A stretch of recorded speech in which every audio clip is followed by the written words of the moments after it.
Assalamualaikum warahmatullahi wabarakatuh. Salam sejahtera bagi kita semua, salam sehat juga bagi kita semua dimanapun berada, sahabat Bawaslu serta seluruh stakeholder Bawaslu Jakarta Barat.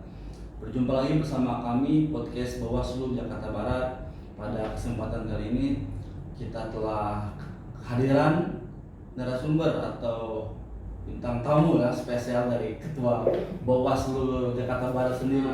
Di depan saya ada Bapak Oding Junaidi selaku Ketua Bawaslu Jakarta Barat sekaligus Koordinator Divisi Penyelesaian Sengketa.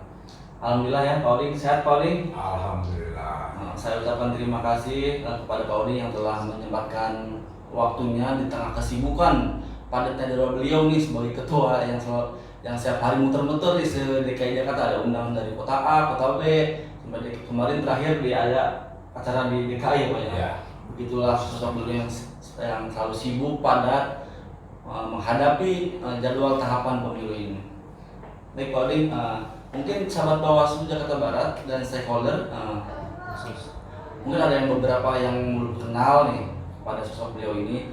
Mungkin Pak Oding bisa berkenalkan diri. Pak Oding ini pernah berkarir dari mana sampai berada di titik Ketua Jakarta Barat ini Pak. Baik, terima kasih. Selamat siang, selamat pagi, selamat malam, sahabat Bawaslu Kota Administrasi Jakarta Barat dan rekan Faris yang pada kesempatan ini bisa bergabung. Perkenalkan, saya Oding Junaidi yang kebetulan di pengawasan pemilu ini sejak tahun 2004. 2004, tahun 2007, tahun 2009 itu menjadi pengawas pemilu kecamatan, yaitu pengawas pemilu di Kecamatan Grogol Petamburan. Tahun 2012 itu saya menjadi pengganti antar waktu PAW Panwaslu Kota Administrasi Jakarta Barat. Lanjut di tahun 2014 menjadi komisioner ataupun anggota Panwaslu Kota Administrasi Jakarta Barat. Sebelumnya itu adalah sebagai satu lembaga ad hoc ya, Panwas di tingkat kota ini, namun juga dilanjutkan pada tahun 2017 tahun 2018 menjadi Panwaslu Kota Administrasi Jakarta Barat. Kebetulan dipercaya lagi pada saat itu menjadi ketua. Di tahun 2018 ini ya Bawaslu tingkat kota ini menjadi permanen 5 tahun, dan saya alhamdulillah teman-teman mempercayakan kembali menjadi ketua Bawaslu Kota Administrasi Jakarta Barat sampai dengan saat ini. Saya tinggal di Kecamatan Grogol Petamburan, tepatnya di Kelurahan Lembar Baru. Di sana tinggal bersama 1 orang istri dan 3 orang anak. Demikian Pak Faris. Baik. Bayangkan sudah 16 tahun ya Pak kurang lebih ya. Sudah berkarir di dunia pengawasan pemilu. Makanya dari itu beliau sekarang dipercaya sebagai pemimpin Ketua Bawaslu Jakarta Barat. Baik Pak. Bapak kan sekarang di divisi koordinator divisi penyelesaian sengketa ya Pak. Nah, kita berupaya dalam podcast ini memberikan pengetahuan kepada masyarakat, yang mana itu kan tugas kita juga ya Pak. Selain pengawasan, kita juga harus memberikan informasi pengetahuan tentang kepemiluan. Nah, khususnya kali ini kita akan spesifik saja membahas tentang divisi penyelesaian sengketa Pak. Tentang memahami proses penyelesaian sengketa dan hasil sengketa. Nah, pada pemilu 2024 yang mana kita akan menjalani tahapan pada Agustus, yaitu yang pertama tahapan parpol ya, tahapan verifikasi pendaftaran partai politik. Nah, pada pada tahapan tersebut, apakah nanti akan ada sengketa dari mulai pendaftaran partai politik itu? Apakah Bawaslu sendiri akan menangani penyelesaian sengketa tersebut? Ya, baik, Kang Faris. Bawaslu Kota Administrasi Jakarta Barat ya pada dasarnya siap ya menyongsong pelaksanaan pemilu serentak tahun 2024 nanti. Tadi disampaikan bahwa kira-kira ada potensi sengketa kan begitu. Artinya sebagaimana kita ketahui bahwa KPU sudah membuat surat keputusan bahwa pemilu tahun 2024 ya, khususnya terkait dengan legislatif dan eksekutif itu sudah ditetapkan bahwa pemilu tanggal 14 Februari ya, tahun 2024. Artinya kalau kita tarik 20 bulan sesuai dengan undang-undang, ya kira-kira akan tahapan pertama itu diawali ataupun dimulai pada bulan Juni 2022 ya. Berdasarkan jadwal dari KPU diperkirakan ya, pendaftaran dan verifikasi partai politik peserta pemilu itu akan dilaksanakan sekitar bulan Agustus tahun 2022. Tadi dipertanyakan terkait dengan potensi sengketa. Ini sangat berpotensi sekali kejadian ataupun adanya sengketa terkait dengan verifikasi partai politik dan pendaftarannya. Ya. Seperti kita ketahui bahwa kewenangan Bawaslu adalah yang memproses ataupun menyelesaikan sengketa proses pemilu ini, di mana proses pemilu itu adalah tahapan. Nah, salah satu tahapannya adalah terkait pendaftaran partai politik. Potensinya sangat besar terjadinya sengketa di verifikasi ini. Ya seperti karena objek dari sengketa itu kan adalah keputusan ataupun berita acara KPU baik di tingkat nasional, provinsi maupun kabupaten kota. Ya. Ini yang menjadi objek. Ya. Dan inti dari semua tersebut adalah sengketa itu bisa berproses apabila ada potensi kerugian yang menimpa ya pemohon.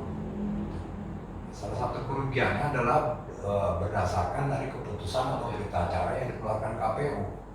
Nah, di sini tentu misalnya ada partai politik yang tidak masuk ataupun tidak lolos verifikasi.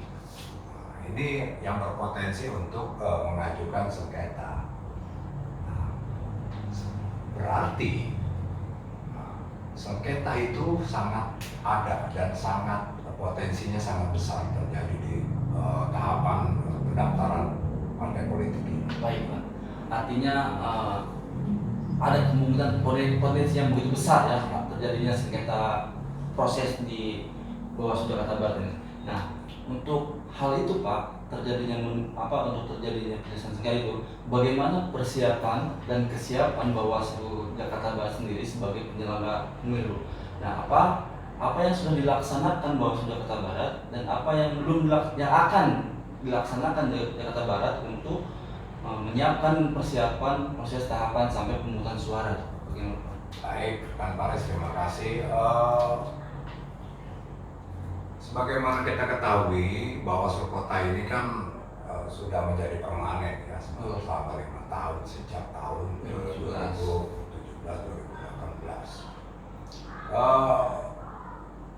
Pada tahun-tahun berikutnya setelah pemilu tahun 2019, ya tentunya di tengah tiadanya ya tahapan pemilu ataupun pemilihan, tentu Bawaslu yang pertama adalah menyiapkan, ya, membangun sarana dan prasarana, ya, khususnya menyongsong pemilu tahun 2024, meningkatkan kapasitas, ya, kemampuan dari para staf ya, untuk penguatan diri, penguatan keahlian, penguatan skill di dalam menangani proses ataupun pengawasan pemilu di 2024. Yang sudah kita laksanakan pada saat ini ya untuk penyosong pemilu tersebut adalah yang pertama tadi membangun sumber daya, ya, meningkatkan kapasitas sumber dayanya, meningkatkan sarana dan prasarana, dan keterbatasan sumber daya itu yang menyebabkan kita berinovasi, apalagi kita kemarin dan sekarang ini masih di tengah pandemi ya COVID-19 yang tentu akan membuat ruang gerak menjadi terbatas. Tentu inovasi tersebut adalah dengan memberikan pemahaman, bahkan merekrut ataupun merekrut para warga masyarakat ya, para kaum muda untuk menjadi tenaga pengawas pemilu partisipatif. Salah satunya kita sudah mengikut sertakan ya, kurang lebih 300-an orang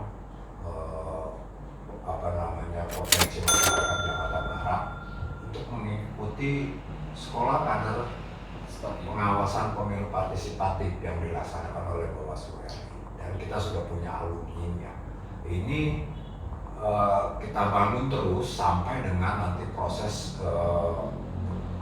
pengawasan pemilu serentak nanti. Yang kedua adalah kita selalu dan sering ya mengadakan sosialisasi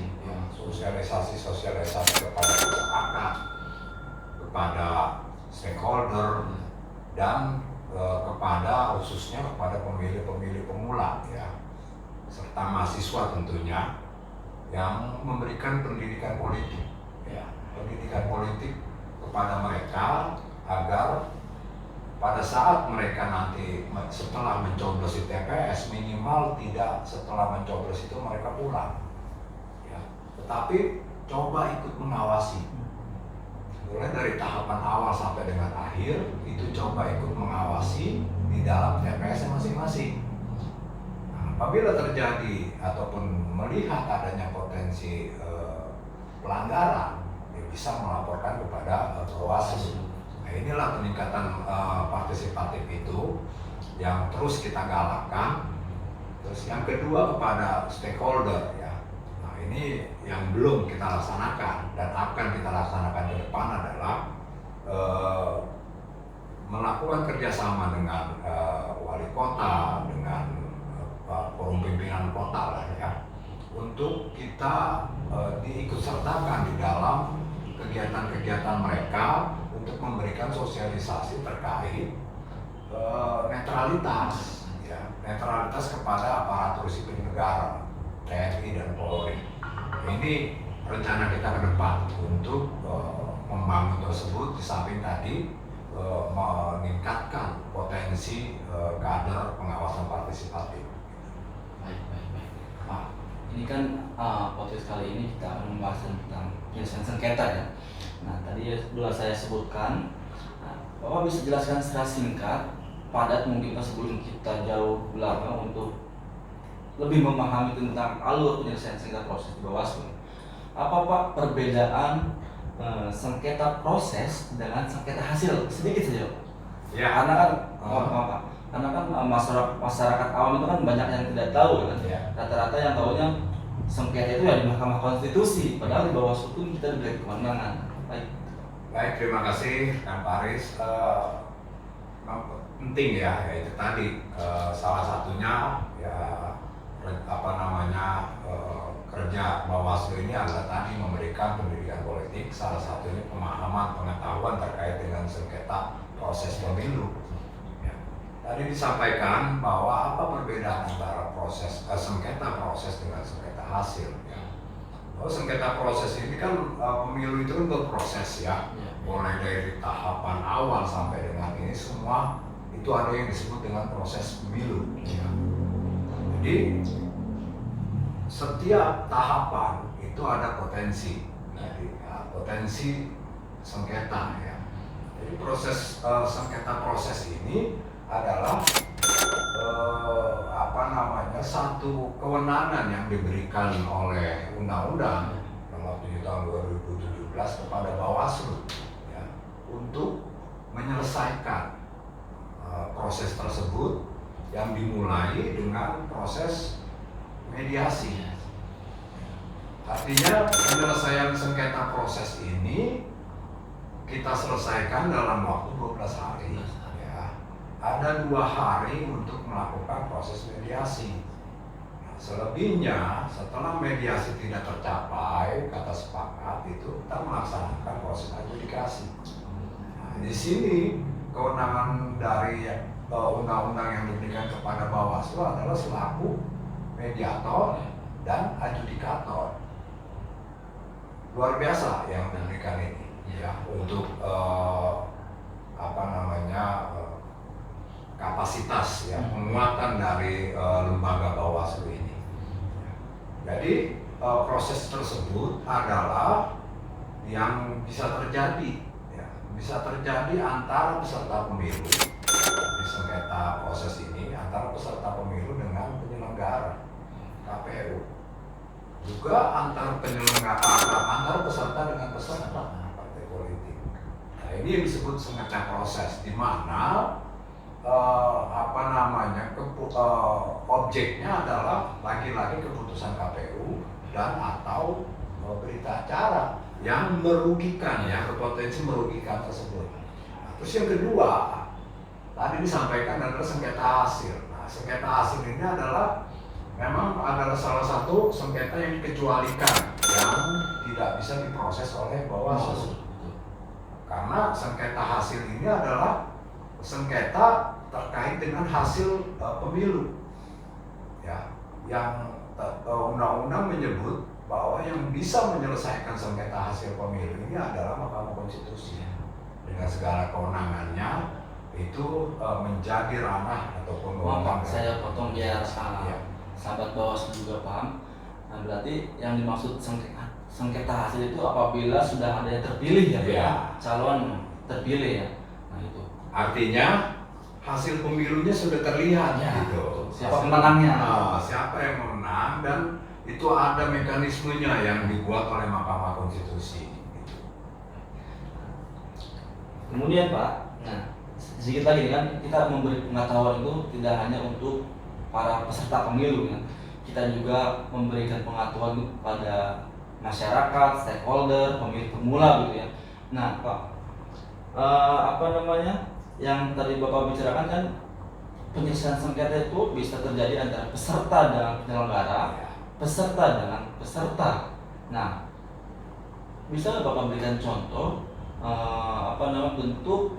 bentuk sengketa antar peserta ini seperti apa gitu Pak?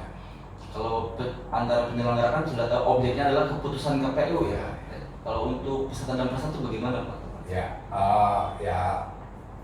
Bahwa sengketa proses pemilu itu tadi saya sampaikan ada 2, antara peserta pemilu atau yang kami di Bawaslu ini sebut adalah sebagai PSPP ya, penyelesaian sengketa proses pemilu, dan penyelesaian sengketa antar peserta pemilu, jadi PSAP.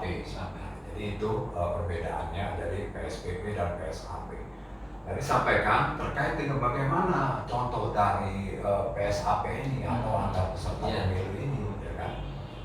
Jadi tadi lagi-lagi bahwa potensi kerugian. Ya.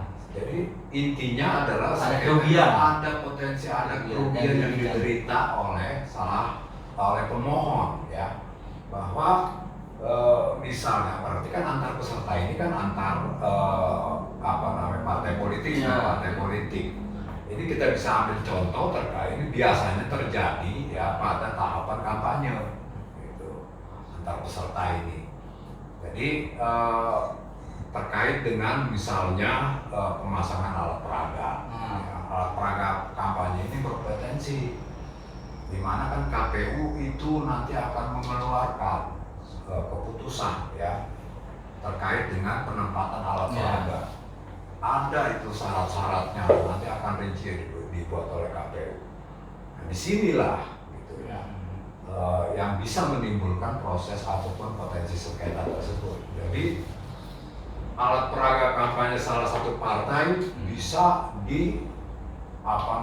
ditiban ataupun ditutupi oleh alat peraga peserta lain. Ini yang menimbulkan sengketa. Dan biasanya sengketa antar peserta ini itu bisa diselesaikan secara cepat. Jadi disebut dengan sengketa cepat gitu. Karena biasanya memang dilakukan musyawarah atau mediasi. Terkait dengan itu ya tentunya kesepakatan bisa lebih cepat tercapai gitu. Karena salah satu pihak memang menyadari ya adanya kesalahan yang dilakukan oleh dia, sehingga termohon ataupun terlapor ini ya bersedia mengikuti kesepakatan tersebut dengan mencopot alat peraga yang menyebar dari peserta lain gitu. Itu sudah jelas yang disampaikan oleh Bapak Uli ini sebagai ketua, bahwasannya penyelesaian sengketa antar peserta itu bisa melalui proses cepat. Artinya kita dipertemukan dulu Pak ya antar peserta di mediasi, musyawarah. Walaupun di antara kedua tidak sepakat, langsung Bawaslu mengeluarkan keputusan. Nah, berbeda dengan peserta dan penyelenggara. Kalau sudah mediasi tidak mencapai kesepakatan, dia masuk ke adjudikasi, disidangkan. Para pemohon dan termohon gitu, saksi segala macam ya. Seperti persidangan yang biasa ya. Kemudian Pak, nah ini untuk informasi untuk kepada peserta, tata cara permohonan nih Pak, tata cara permohonan penyelesaian itu seperti apa dan bagaimana Pak proses caranya itu Pak? Baik, tata cara permohonan itu ada dua, jenisnya gitu loh. Jadi teman-teman peserta partai politik ataupun siapapun yang berpotensi dirugikan dengan keputusan KPU bisa mengajukan permohonan sengketa.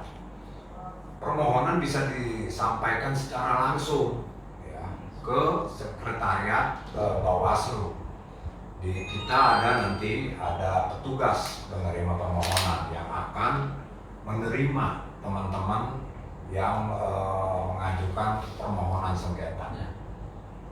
Yang kedua itu bisa melalui laman Bawaslu. WB Pak ya? Iya. Nama WB namanya. Nanti namanya adalah SIPS. Sistem Informasi Penyelesaian Sengketa. Ya tentunya ya nanti harus teman-teman ini harus melengkapi. Jadi mulai dari identitas pemohon, juga alat bukti apa yang dimohonkan itu nanti harus dilengkapi. Nah, teman-teman nanti dari teman-teman penerima permohonan ini akan membantu terkait dengan syarat material, syarat formilnya itu nanti akan dibantu. Begitu ya, sudah jelas ya, berarti ada permohonan secara dua cara ya, langsung dan tidak langsung gitu ya, secara singkatnya. Nah baik Pak, kemudian Pak nanti sedikit lagi sebelum kita statement closement ya, ada mungkin yang perlu diketahui oleh para peserta yang nanti akan bersengketa mungkin ya Pak ya. Kan putusan Bawaslu ini final dan mengikat ya.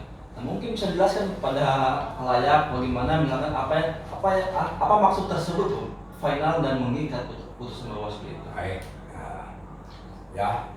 Memang undang-undang menetapkan bahwa keputusan sengketa pemilu ini adalah final dan mengikat bagi Bawaslu. Final kan artinya adalah tidak ada upaya hukum lain, gitu. Artinya sudah final, tidak bisa dibanding. Nah, yang kedua mengikat ini adalah artinya mengikat kepada seluruh terhadap pemohon dan termohon hasil keputusan tersebut. Nah, ini yang disebut dengan bahwa keputusan khususnya tadi terkait dengan sengketa cepat. sengketa cepat itu udah final dan mengikat. Berarti harus langsung dieksekusi gitu ya. Apabila mediasi ataupun musyawarah tidak tercapai, ya itulah kewenangan Bawaslu untuk memutuskan. Nah, di sini yang disebut dengan keputusan Bawaslu sebagai final dan mengikat. Namun ada pengecualian. Nah, Ya, yang perlu diperhatikan ya, pengecualian bahwa pengecualian dari keputusan Bawaslu ini yang final dan mengikat tersebut itu ada mekanisme koreksi. Jadi Bawaslu RI atau Bawaslu tingkat pusat bisa mengoreksi putusan dari Bawaslu provinsi, Bawaslu kabupaten kota. Di mana itu permohonan koreksi ke Bawaslu RI itu disampaikan 1 hari setelah keputusan Bawaslu dikeluarkan oleh pemohon ya juga. Iya, diajukan oleh pemohon. Sama seperti kita mengajukan sengketa melalui permohonan. Ya, apabila nanti keputusan Bawaslu RI berbeda dengan kita, ya kita sampaikan kembali bahwa keputusannya seperti ini. Gitu ya. Terus yang kedua terkait dengan pengecualian tadi adalah terkait dengan persoalan ataupun terkait dengan persoalan penetapan partai politik peserta pemilu, penetapan atau daftar calon tetap, anggota legislatif, dan penetapan pasangan calon. Penetapan pasangan calon ini itu adalah menjadi keputusan sengketanya menjadi kewenangan dari PT TUN, ya, Pengadilan Tinggi Tata Usaha Negara. Jadi bisa disampaikan ke sana, gitu, apabila memang tidak dengan melalui proses administrasi ya, yang dilakukan di Bawaslu. Jadi Bawaslu tetap memproses, gitu. Artinya proses awal itu sudah dilaksanakan oleh Bawaslu. Tidak pos bisa PTW gitu ya. Iya. Jadi itu. Artinya putusan Bawaslu itu yang nanti akan berikan kepada para pihak. Yang pertama yang Pak Oding sampaikan final dan mengikat.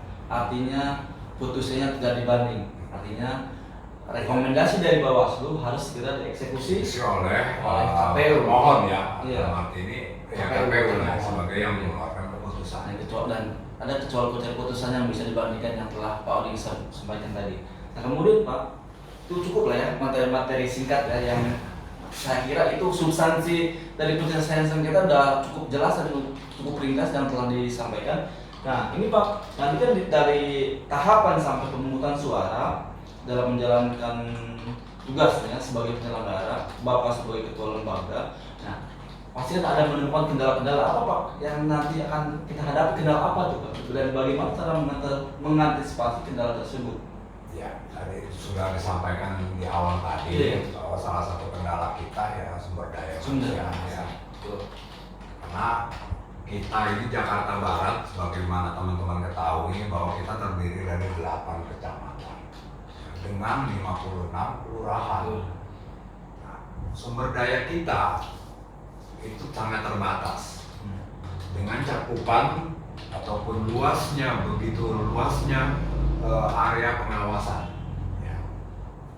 Sehingga ya sumber daya ini bahkan ya kita juga bisa mengantisipasi ya kendala kita biasanya itu terlambatnya pengawas ad hoc yang dibentuk, sering terlambat gitu ya.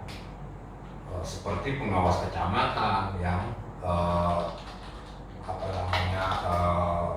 terlambat dibentuk. Nah, untuk itu dalam mengatasi kendala tersebut ya tentunya tadi kita punya kader pengawasan partisipatif tadi. Dan juga kita bisa bekerja sama dengan para mahasiswa yang ada di lingkungan ataupun di wilayah Kota Jakarta Barat karena cukup banyak ya. Universitas ataupun lembaga-lembaga mahasiswa yang ada di Jakarta Barat ini, itu bisa kita lakukan nanti dengan melakukan MOU lah, itu untuk membantu kita. Ya intinya itu tadi sumber daya yang menjadi kendala. Yang kedua ya sarana fasilitas, sarana dan prasarana kita, gitu ya, untuk melakukan karena kita ini tempat yang begitu terbatas, sedangkan proses nanti apalagi ada proses sengketa, kita membutuhkan satu ruang untuk melakukan mediasi, untuk melakukan adjudikasi.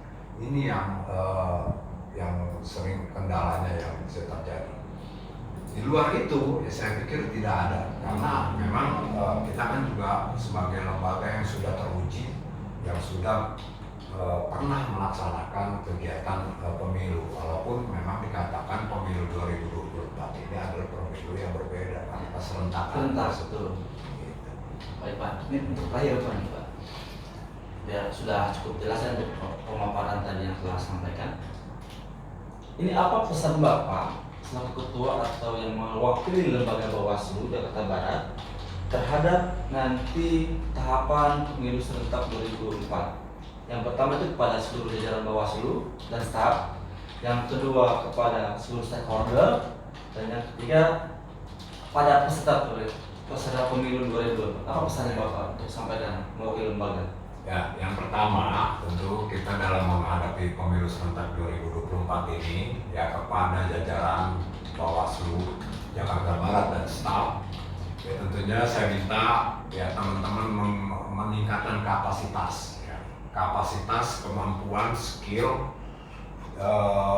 kita khususnya di dalam mengupdate ya segala peraturan, segala undang-undang, peraturan Bawaslu ini terus harus teman-teman staf tingkatkan terus kemampuan dan skill tersebut ya. Ya, yang kedua terhadap dengan stakeholder. Tadi saya di awal juga saya sampaikan terkait dengan kepada stakeholder ini ya, tentunya kita berikan pemahaman ya, tolong bahwa di pemilu 2024 ini kita minta tetap menjaga netralitas ya, kepada aparatur sipil negara, kepada kepada tentara dan Polri. Yang kedua dengan KPU, sinergi dengan KPU memang kita perlukan ya sebagai stakeholder, karena walaupun bagaimana ya kita sebagai satu mitra ya untuk melakukan kerjasama yang baik, dalam arti bukan kerjasama yang tidak baik gitu ya terhadap KPU, tapi ya saling mengisi ya, saling melakukan koreksi, melakukan pengawasan. Tetap jalurnya tetap harus kita berpegang pada undang-undang.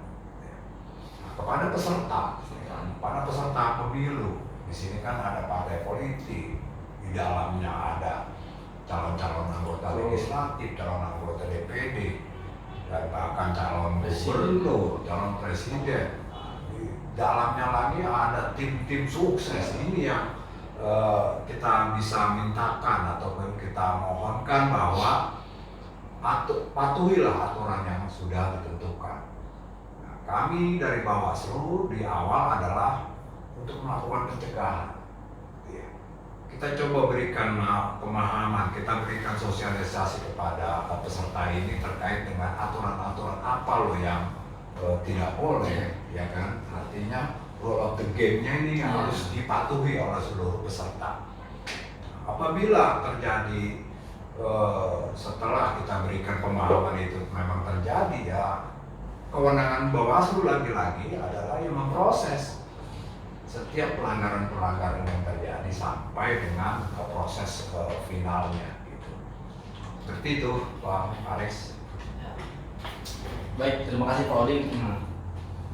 Mungkin bincang-bincang ringan kali ini cukup ya, kita akhiri saja.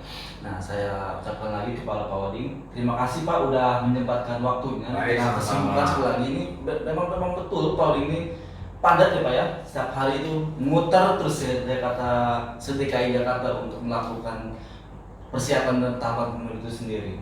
Baik, saya ucapkan terima kasih Pak Oding.